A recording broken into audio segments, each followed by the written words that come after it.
প্রাণীবিদ্যা বিভাগের ৩য় বর্ষের শিক্ষার্থীরা, আমি তোমাদেরকে পড়াচ্ছিলাম জেনেটিক্স ও প্রাণী প্রজনন এই কোর্সটি। এই কোর্স কোডটি হচ্ছে 233105।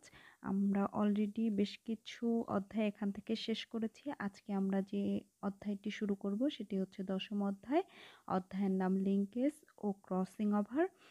পাঠের বিষয়বস্তু লিঙ্কেজ ও ক্রসিং ওভার। এই অধ্যায়ে এই দুটি টপিকসই আছে এবং আমরা এই দুটি টপিকসই আজকে আশা করি শেষ করব। তো প্রথমে আসি লিঙ্কেজ। লিঙ্কেজ জানার আগে আমরা যেটি জানব সেটি হচ্ছে লিঙ্কড জিন। লিঙ্কড জিন কাকে বলে?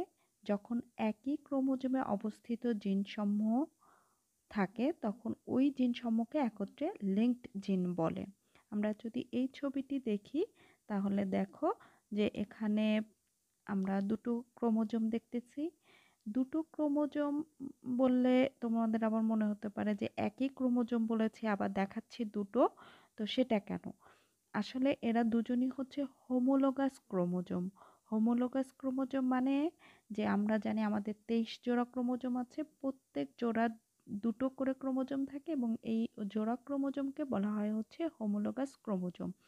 তো এখানে কালো রঙের একটা যেটা ধরি আমরা ফাদার থেকে এসেছে এবং লাল যেটা সেটা মাদার থেকে আসছে, অর্থাৎ ডিফারেন্ট দুটো প্যারেন্টস থেকে দুটো এসে জোড়া বাঁধে এই ধরনের ক্রোমোজোম। তো এই ক্রোমোজোমের ক্ষেত্রে আমরা বলেছি একই ক্রোমোজোম। তো ধরি কালোটার ক্ষেত্রে এখানে আমরা দুটো জিন দেখতে পাচ্ছি, বি একটা জিন, এল একটা জিন। এই যে দুটো জিন একই ক্রোমোজোমে অবস্থিত এদেরকে বলা হচ্ছে লিঙ্কড জিন। আবার এরই যেটা রেসেসিভ বা প্রচ্ছন্ন বৈশিষ্ট্যের জিন অন্য পাশে যেই ক্রোমোজোমটা সেখানে আছে স্মল বি এবং স্মল এল, এরাও একই ক্রোমোজোমে আছে, এদেরকে বলা হচ্ছে লিঙ্কড জিন। তাহলে নিশ্চয়ই লিঙ্কড জিন কি আমরা বুঝতে পেরেছি যে একই ক্রোমোজোমে অবস্থিত নন অ্যালিলিক। অ্যালিলিক বললে আবার কিন্তু ক্যাপিটাল বি স্মল বি এরা দুজন অ্যালিলিক। অ্যালিলিক না, নন অ্যালিলিক কিন্তু একই ক্রোমোজোমে অবস্থিত এরকম জিন সমূহকে বলা হচ্ছে লিঙ্কড জিন। আর লিঙ্কেজ হচ্ছে এই একই ক্রোমোজোমে অবস্থিত থাকার কারণে যখন দুইটা, আমি এখানে দুটো দেখিয়েছি কিন্তু এর বেশিও হতে পারে, ততোধিক জিন একত্রে থাকা এবং একত্রে দলবদ্ধভাবে বংশগতিতে সঞ্চারিত হওয়ার যে প্রবণতা সেটাকে বলা হচ্ছে লিঙ্কেজ। তো আমরা এই লিঙ্কেজটা মেন্ডেলের যে স্বাধীন সঞ্চালনের সূত্র অর্থাৎ মেন্ডেলের যে দ্বিতীয় সূত্র তার ব্যতিক্রম, এবং ব্যতিক্রমের ক্ষেত্রে যেটা এখানে খুব ইম্পর্টেন্ট সেটা মাথায় রাখতে হবে যে আমরা স্বাধীনভাবে সঞ্চালনের যে সূত্র সেখানে দেখেছিলাম দুই জোড়া জিন থাকে কিন্তু তারা আলাদা আলাদা ক্রোমোজোমে থাকে, কিন্তু এখানে আমরা যেটা দেখছি একই ক্রোমোজোমে থাকছে এবং একই সাথে সঞ্চারিত হচ্ছে, এরা আলাদা হতে পারছে না, যার কারণে এদেরকে বলা হচ্ছে লিঙ্কেজ। প্রাথমিকভাবে আমরা দুই জোড়া বৈশিষ্ট্য নিব, দ্বিতীয় সূত্রের মতন সব কিছুই মনে হবে, কিন্তু যখন অনুপাত আসবে ফিনোটাইপিক তখন দেখা যাবে সেটা প্রথম সূত্রকে দেখাচ্ছে, অর্থাৎ একজোড়া বৈশিষ্ট্যের ন্যায় কাজ করছে। এই যে ঘটনাটা এগুলাই হচ্ছে লিঙ্কেজের কারণে ঘটছে। আমরা উদাহরণগুলো দেখি তাহলে আমাদের আরো সহজ মনে হবে যে লিঙ্কেজ বা কেন দ্বিতীয় সূত্রের ব্যতিক্রম সেটা। তো আমরা যেই প্রাণীর ক্ষেত্রে উদাহরণটা দেখব সেটা হচ্ছে একটা ড্রসোফিলা মাছি, এর বৈজ্ঞানিক নাম ড্রসোফিলা মেলানোগাস্টার। তোমরা এই প্রাণীটা জেনেটিক্স পড়তে গেলে খুবই গুরুত্বপূর্ণ, মানে সব ক্ষেত্রেই একে ব্যবহার করা হয় এক্সপেরিমেন্টাল প্রাণী হিসাবে। তো আমরা এখানে যে দুটো বৈশিষ্ট্য নিব এই মাছিটার ক্ষেত্রে আমরা প্রকট দেখব দুটো বৈশিষ্ট্যই। একটা হচ্ছে গ্রে বডিস অর্থাৎ ধূসর দেহ, যা গ্রে জি বড় হাতের জি, এটা আমরা প্রকট বৈশিষ্ট্য হিসাবে দেখছি। এবং এই মাছিটার দেহেই আমরা দেখব যে লং উইংস অর্থাৎ এই যে লম্বা পাখা, লং এল স্মল ক্যাপিটাল এল অর্থাৎ ক্যাপিটাল জি এবং ক্যাপিটাল এল এই দুটোকে আমরা ধরছি হচ্ছে প্রকট বৈশিষ্ট্য হিসাবে, তার অ্যালিল হিসাবে। তো আমরা যদি দ্বিতীয় সূত্র দেখতাম তাহলে কিন্তু এই দুটো জিন আলাদা আলাদা ক্রোমোজোমে থাকতো, কিন্তু এক্ষেত্রে কি হচ্ছে, যেহেতু আমরা লিঙ্কড জিনের উদাহরণ দেখব সেহেতু এরা কি থাকবে, একই ক্রোমোজোমে থাকবে। সেটা কেমন হতে পারে, যে এটা যদি একটা ক্রোমোজোম হয়, এখানে জি আছে, এখানে এল আছে। এটা হচ্ছে যদি হোমোজাইগাস অবস্থায় থাকে তাহলে এটা এক জোড়া, এখানেও জি থাকবে, এখানেও এল থাকবে। আর এর প্রচ্ছন্ন বৈশিষ্ট্য হিসাবে আমরা এই মাছিটাকে নিব যার দেহের বর্ণ ব্ল্যাক বডিস, অর্থাৎ গ্রেটা আমার প্রকট ছিল, ব্ল্যাকটা হবে হচ্ছে প্রচ্ছন্ন বৈশিষ্ট্য, আর লং উইংস ছিল হচ্ছে আমার প্রকট বৈশিষ্ট্য। এখানে শর্ট উইংস, বা এখানে শর্ট না বলে ম্যাক্সিমাম ক্ষেত্রে তোমরা দেখবা যে ভেস্টিজিয়াল কথাটা বেশি ব্যবহার করা হচ্ছে, এই যে উইংসটা ছোট হয়ে গিয়েছে, এটা হচ্ছে আমার প্রচ্ছন্ন বৈশিষ্ট্য হিসাবে নিচ্ছি। ঠিক এক্ষেত্রেও কিন্তু একই ক্রোমোজোমে জোড়ায় থাকে যেহেতু, সেহেতু আমরা যেটা দেখে থাকি যে এই একই জোড়ার ক্রোমোজোমে এখানে স্মল জি, এখানে স্মল এল আছে, অর্থাৎ একই ক্রোমোজোমে জি আর এল অবস্থিত। এইটুকু জিনিস তোমার ক্লিয়ার বুঝতে হবে। কিন্তু যদি এটা দ্বিতীয় সূত্র হতো তাহলে কিন্তু এমন থাকতো না। তাহলে কেমন থাকতো, ধরো এই এক জোড়াতে জি থাকতো, আর এক জোড়া ক্রোমোজোমে তোমার ছোট হাতের এল এমন থাকতো যদি এটা দ্বিতীয় সূত্র হতো। কিন্তু যেহেতু দ্বিতীয় সূত্রের ব্যতিক্রম এবং লিঙ্কড জিন, সেজন্য কি হচ্ছে, একই ক্রোমোজোমে এটা দেখা যাচ্ছে। তো আমরা নেক্সট দেখি ক্রস করে যে কি হয়। তো প্যারেন্টাল ফিনোটাইপ ধূসর দেহ লম্বা ডানা, যেটা আমার প্রকট বৈশিষ্ট্য হিসাবে নিয়েছিলাম, এই যে এই মাছিটা, তার সাথে ক্রস ঘটাচ্ছি আমরা প্রচ্ছন্ন বৈশিষ্ট্য কালো দেহ খাটো ডানার মাছিকে। তো এদের ক্ষেত্রে যে জিনোটাইপ সেটা হচ্ছে এইটা, আমরা এই যে একটু আগে আমি যেটা দেখিয়ে আসলাম, ধরো এই যে এই লাইনে যেটা আসবে, আর এই লাইনে এখানে জি আছে, এখানে জি আছে, এখানে এল আছে, এখানে জি আছে, এখানে এল আছে। একইভাবে এটার ক্ষেত্রে যদি আমরা দেখি, এখানে জি আছে, এখানে স্মল এল, এটা আরেকটা জি এল।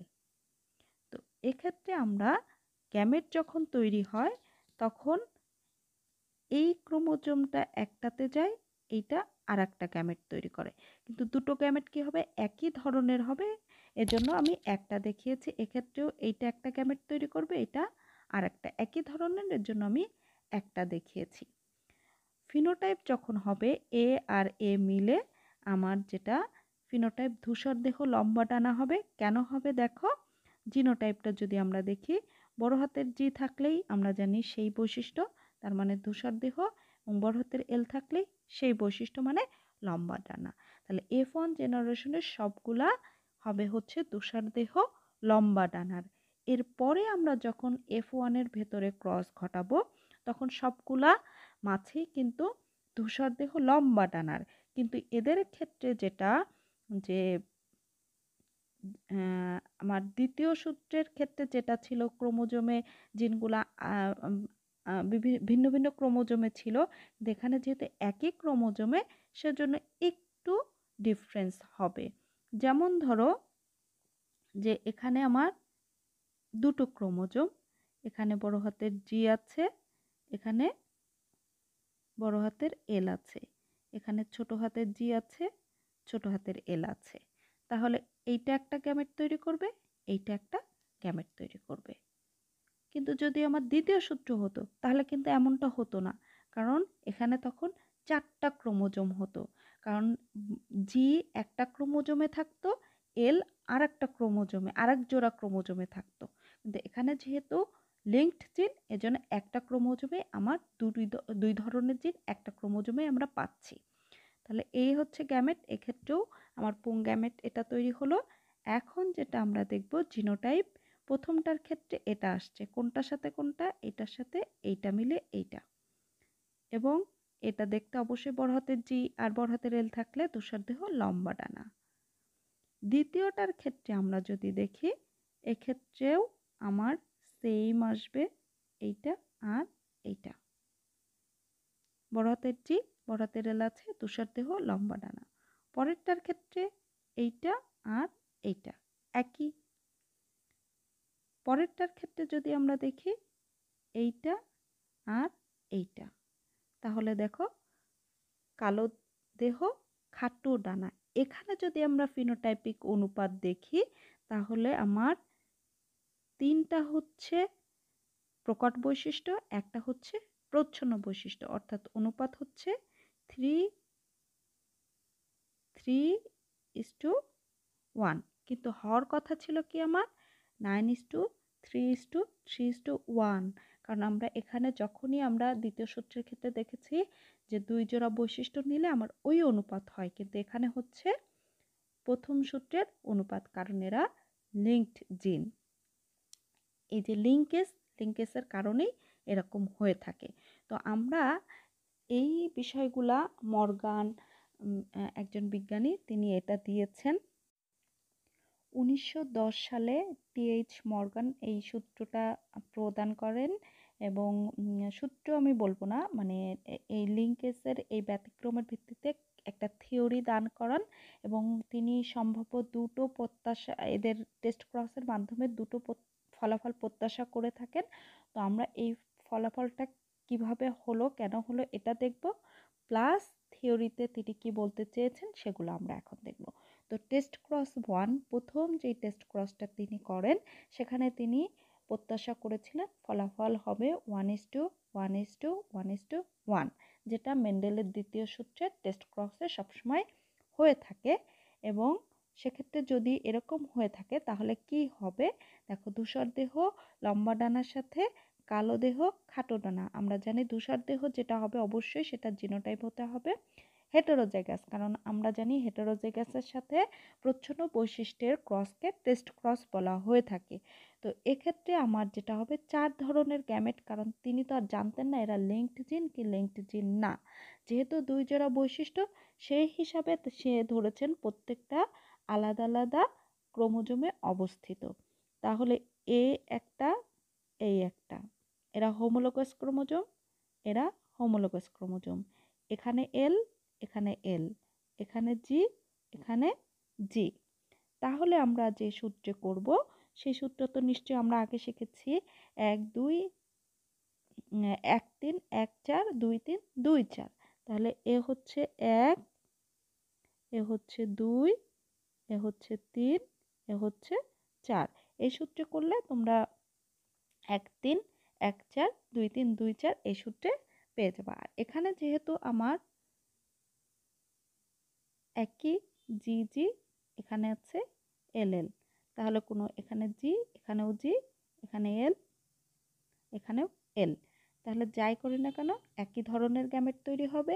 এখন উনি যখন কম্বিনেশন করিয়েছেন তখন ওনার কাছে সম্ভাব্য যেই কম্বিনেশনগুলো হবে, 1 নাম্বারের সাথে এটা কম্বিনেশন করলে এইটা পাওয়া যাবে ধূসর দেহ লম্বা ডানার। তারপরে আমরা হচ্ছে যেটা দেখব এইটার ক্ষেত্রে 2 নাম্বারে, তারপরে 3 নাম্বার এইটার ক্ষেত্রে এবং 4 নাম্বার এটার ক্ষেত্রে। তো এক্ষেত্রে আমার এইটা আর এটা হচ্ছে প্যারেন্টাল, তার মানে আগেই আমরা পেয়েছি, এবং এখানে এইটা আর এইটা কিন্তু রিকম্বিনেন্ট, এইটা আর এইটা, কারণ ধূসর দেহ খাটো ডানা আর কালো দেহ লম্বা ডানা এই কম্বিনেশনটা এখানে পাওয়া গিয়েছে। এবং তিনি প্রত্যাশা করেছেন এদের অনুপাত হতে হবে অবশ্যই 1:1:1:1:1, কিন্তু তিনি এই প্রত্যাশিত ফলাফলও পাননি। এটা গেল প্রথম যে টেস্ট করা সেটার ক্ষেত্রে সম্ভাব্য তার প্রত্যাশার ক্ষেত্রে। দ্বিতীয় ক্ষেত্রে তিনি আরেকটা টেস্ট ক্রস করান, সেখানে তিনি দেখেন যে একইভাবে, আমি এটা আর ব্যাখ্যা করছি না যেহেতু আগেরটাতে ব্যাখ্যা করেছি গ্যামেট। এখানে উনি মনে করেছেন যে এরা দুজন একটা ক্রোমোজোমে, এরা দুজন আর একটা ক্রোমোজোমে অবস্থিত, অর্থাৎ এখানে জি আর এল আছে, এখানে স্মল জি স্মল এল আছে, তাহলে 2 ধরনের গ্যামেট এখন যদি কম্বিনেশন করে তাহলে 1 নাম্বারের সাথে এটা এই কম্বিনেশন, 2 নাম্বারের সাথে যদি ওটা জি আর এল করে তাহলে এটা, এবং এদের অনুপাত উনি দেখিয়েছেন 1:1। এটা ছিল তার প্রত্যাশা, কিন্তু তিনি কোনো ক্ষেত্রেই কয়েকবার সম্পূর্ণ এই টেস্ট ক্রস করার পর কোনো সময় দুটি প্রত্যাশার মধ্যে একটাও তিনি পাননি, বরঞ্চ তিনি যেটা পেয়েছেন সেটা হচ্ছে যে ধূসর দেহ লম্বা ডানা 41.5%, ধূসর দেহ খাটো ডানা 8.5%, কালো দেহ লম্বা ডানা 8.5%, কালো দেহ খাটো ডানা 41.5%, অর্থাৎ প্যারেন্টাল কম্বিনেশন পেয়েছে 41.5%। আর যেটা খাটোটা রিকম্বিনেন্ট, এই যে 8.5% করে দুটো পাওয়া গেল, এরা দুটোই হচ্ছে রিকম্বিনেন্ট, অর্থাৎ নতুন কম্বিনেশনে যে বৈশিষ্ট্য সেটা পেয়েছেন। এই যে তার অবজারভেশন, সেখান থেকে তিনি একটি থিওরি প্রদান করেন এবং বলেন যে এক্ষেত্রে যেই 17% অপত্য বংশে রিকম্বিনেন্ট অ্যালিলের পুনর্ভাব ঘটে, অর্থাৎ এদের মধ্যে ক্রসিং ওভারের ফলেই সাধারণত লিঙ্কড জিনের ক্রসিং হওয়ার কথা না, তবে কখনোই হবে না এমনটা না, যেহেতু কখনো কখনো ক্রসিং ওভার ঘটে এবং সেটা খুব রেয়ার, এর জন্য 17% বংশ অপত্যে বা জেনারেশনের যেই বংশধর তাদের মধ্যে রিকম্বিনেন্ট অ্যালিলের পুনর্ভাব ঘটে। তো এখন আমরা দেখি উনি এর প্রেক্ষিতে কি কথা বলতে চেয়েছেন থিওরিতে। তো উনি বলেছেন জিনগুলো ক্রোমোজোমের উপর রৈখিক সজ্জায় অবস্থিত থাকে, অর্থাৎ ক্রোমোজোমে জিনগুলা একটার পর একটা সরল রেখায় অবস্থিত।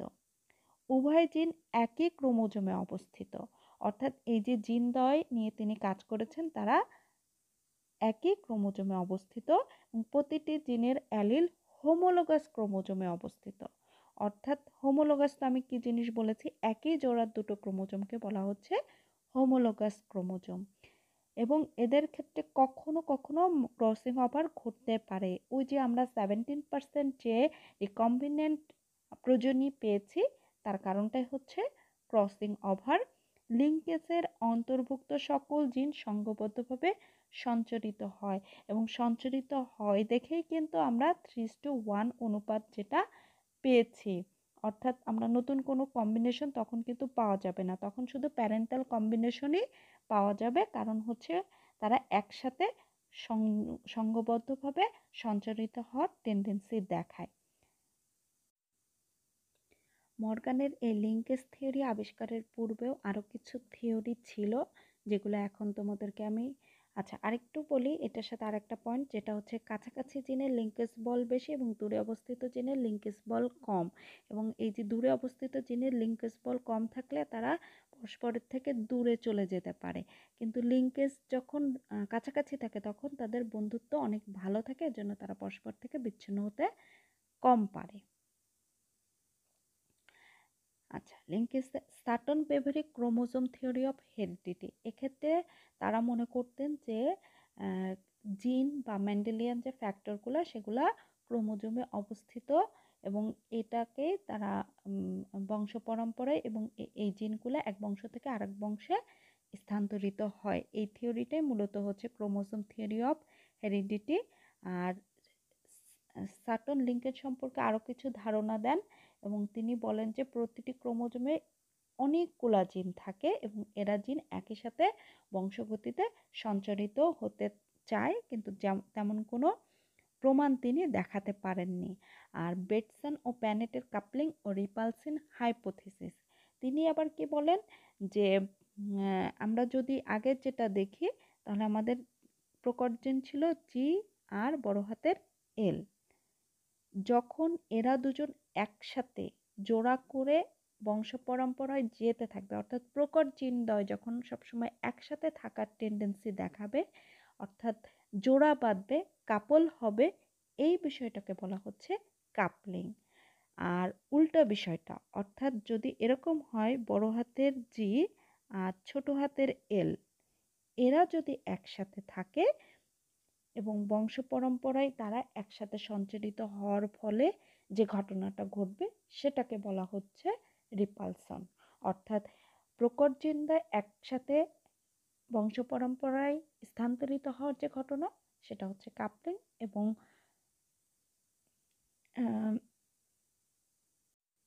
এবং ক্যাপিটাল এবং স্মল অর্থাৎ প্রকট প্রচ্ছন্ন এরকম দুটো জিন একত্রে বংশ পরম্পরায় সঞ্চারিত হওয়ার যে ঘটনা সেটাকে বলা হয় হচ্ছে রিপালসন।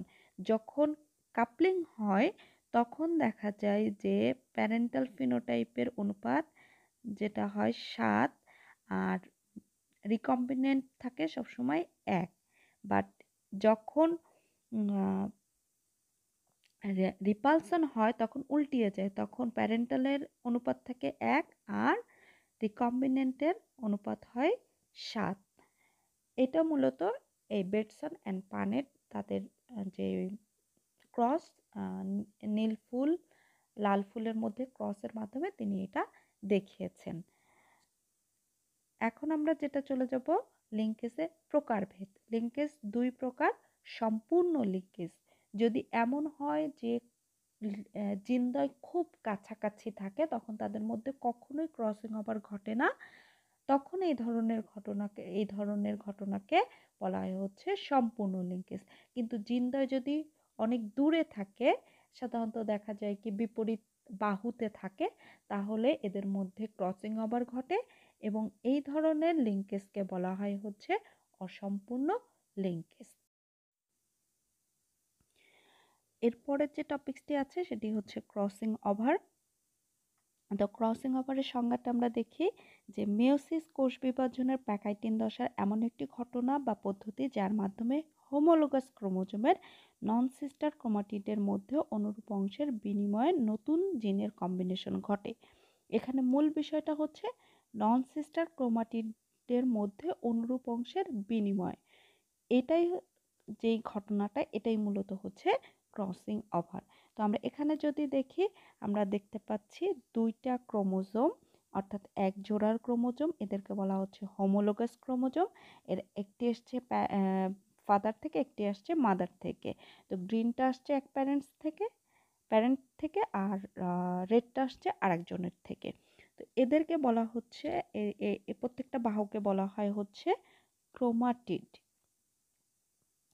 তো হোমোলোগাস ক্রোমোজোম এরা একই জোড়ার যেহেতু, এবং এদের একটি রেড এবং একটি গ্রিন বাহুকে বলা হয় হচ্ছে নন সিস্টার ক্রোমাটিড। কিন্তু যদি দুটো গ্রিন একত্রে হয় তাহলে তাদেরকে বলা হয় সিস্টার ক্রোমাটিড।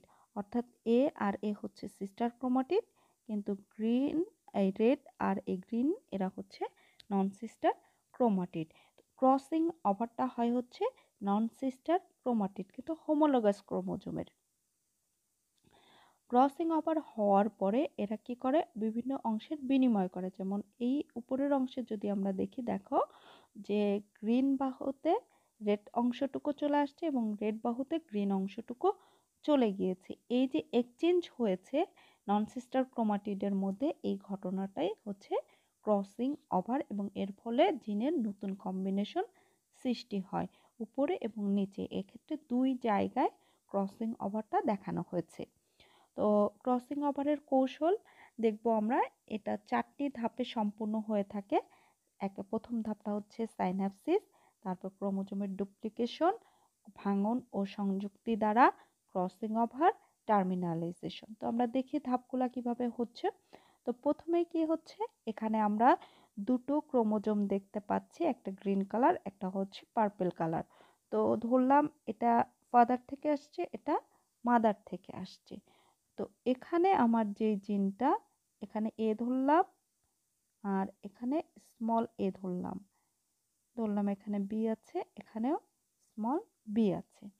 তো এই যে ফাদার থেকে একটা এবং মাদার থেকে একই জোড়ায় আসে, এদের এই যে ঘটনাটা এটাকে বলা হয় হচ্ছে সাইন্যাপসিস। এই যে একটা ফাদার থেকে একটা মাদার থেকে আসার পরে যে জোড়া বাঁধে এদেরকে বলা হয় হচ্ছে সাইন্যাপসিস, এবং এই জোড়ের ক্রোমোজোমকে বলা হয় হচ্ছে বাইভ্যালেন্ট।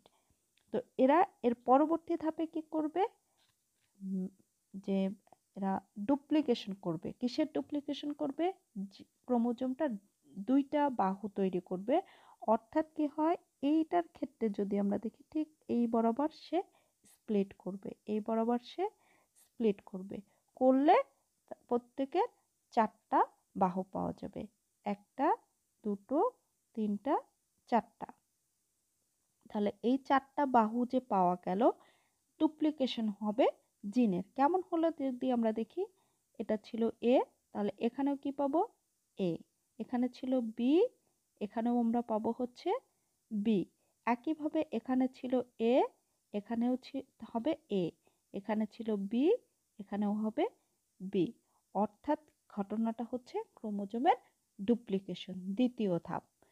তৃতীয় যে ধাপটা হবে, এখানেই মূলত মূল ঘটনাটা ঘটে থাকে। এখানে যদি আমরা দেখি, এখানে এই যে জোড়টা, এই জোড়াকে আমরা বলি হচ্ছে বাইভ্যালেন্ট। এই একটা অংশ যদি আমরা দেখি, এখানে দুটো অংশে ক্রসিং ওভার দেখানো হয়েছে। তো এই ক্ষেত্রে এই দুটো অংশের এই যে এক্স এর মতন যে গঠনটা তৈরি হলো, ক্রসের মতন যে গঠনটা, এই অংশটাকে বলা হয় হচ্ছে কাইজমা। এবং এখানে তারা পরস্পরের সাথে সংযুক্ত হয়, সংযুক্ত হয়ে জিনের বিনিময় করে থাকে। এক্ষেত্রে কিন্তু এরা নন সিস্টার ক্রোমাটিড। এই যে এখানেও কাইজমা সৃষ্টি হচ্ছে। এই যে কি হবে, এখানে কাইজমা গঠন করার পর এদের ভাঙন হবে এবং একজন আরেকজনের কাছে খণ্ডটা বিনিময় করবে, লাইগেজ এনজাইম সেটাকে আবার যুক্ত করবে, যেটাকে বলা হচ্ছে ক্রসিং ওভার। ক্রসিং ওভার হওয়ার ফলে দেখো যে কি ঘটনা ঘটলো, এই অংশটা এখান থেকে আসলো, এর কাছ থেকে আসলো। একইভাবে নিচে যদি আমরা আসি, এক্ষেত্রেও কিন্তু সেম ঘটনা ঘটবে এবং ধাপটা হবে কি টার্মিনালাইজেশন। টার্মিনালাইজেশন অর্থাৎ শেষ হওয়া। কখন শেষ হবে, এরা যখন পরস্পরের অংশ বিনিময় করে পরস্পর থেকে আলাদা হয়ে যাবে, তখন যে বিষয়টা দাঁড়াবে সেটাকে বলা হচ্ছে টার্মিনালাইজেশন। এটা ছিল হচ্ছে ক্রসিং ওভারের কৌশল। এখন আমরা দেখব ক্রসিং ওভারের প্রকারভেদ। ক্রসিং ওভার 3 ধরনের: single crossing over, double crossing over, multiple crossing over. তো সিঙ্গেল শব্দের অর্থ আমরা জানি এক। তাহলে কি হবে, যখন এক জায়গায় ক্রসিং ওভারটা ঘটবে ক্রোমোজোমের, তখন সেটাকে বলা হচ্ছে সিঙ্গেল ক্রসিং ওভার। দেখো এই ক্রোমোজোমের এখানেই শুধুমাত্র একটা অংশে এদের এক্সচেঞ্জ হয়েছে, এজন্য এটাকে বলা হচ্ছে সিঙ্গেল ক্রসিং ওভার। আর যখন আমরা আরেকটা ছবি দেখি, এখানে যদি দেখো এই একটা অংশ, এই একটা অংশ, দুইটা অংশে এদের বিনিময় ঘটেছে, এজন্য এটাকে বলা হচ্ছে ডাবল ক্রসিং ওভার। আর মাল্টিপল শব্দের অর্থই আমরা জানি দুইয়ের অধিক, অর্থাৎ মিনিমাম 3বার বা 4বার বা তারও বেশি যদি হয়, তাহলে সেটাকে বলা হচ্ছে মাল্টিপল ক্রসিং ওভার। এখন ক্রসিং ওভারের গুরুত্ব কি? গুরুত্ব যদি দেখি, যে এক্ষেত্রে জিনের নতুন কম্বিনেশন ঘটবে, সেটা কিভাবে, ওই যে ক্যাপিটাল এ স্মল এ, এটা তো আমরা দেখেছি, যদি এদের এক্সচেঞ্জ হয় তাহলে কিছুটা কম্বিনেশন চেঞ্জ হতে পারে, তাহলে এটাকে বলা হচ্ছে জিনের কম্বিনেশন। প্রকরণ বা ভ্যারিয়েশন, যখনই জিনের চেঞ্জ আসবে তখন তার প্যারেন্টস থেকে তার কিছু বৈশিষ্ট্য আলাদা হবে, যেটাকে আমরা বলছি প্রকরণ বা ভ্যারিয়েশন। এবং এই প্রকরণই পরবর্তীতে কি করবে, বিবর্তন সৃষ্টি করবে, যেটা ক্রসিং ওভারের কারণেই হয়ে থাকে। তারপরে জেনেটিক ম্যাপ তৈরি করতে গেলে ক্রসিং ওভার লাগে, সেটা আমরা যখন জেনেটিক ম্যাপ বা ক্রসিং ওভার ক্রোমোজোম ম্যাপ তৈরির যে চ্যাপ্টারটা পড়ব, তখন এটা আমরা দেখব। বিভিন্ন জিনের আপেক্ষিক দূরত্ব, অবস্থান ও সম্পর্ক নির্ণয় করা যায়। জেনেটিক ম্যাপ তৈরির মাধ্যমে সাধারণত জিনের আপেক্ষিক, অর্থাৎ দুটো জিনের বা 3টা জিনের মধ্যে কে কার পাশে আছে বা দূরে আছে, কতটা দূরে আছে, এই সম্পর্কগুলো সাধারণত ক্রসিং ওভারের ভ্যালু বলা হয়। সেই ভ্যালু থেকে এগুলো নির্ণয় করা যায়। আমি তো বলেছি যে যখন আমরা ক্রোমোজোম ম্যাপিং পড়ব তখন সেখানে এগুলো ডিটেলস দেখব। তো এ পর্যন্তই ছিল এই অধ্যায়ে। আশা করি তোমরা এটা ভালোভাবে বুঝতে পারবে এবং বোঝার চেষ্টা করবে। এতক্ষণ সাথে থাকার জন্য সবাইকে অসংখ্য ধন্যবাদ।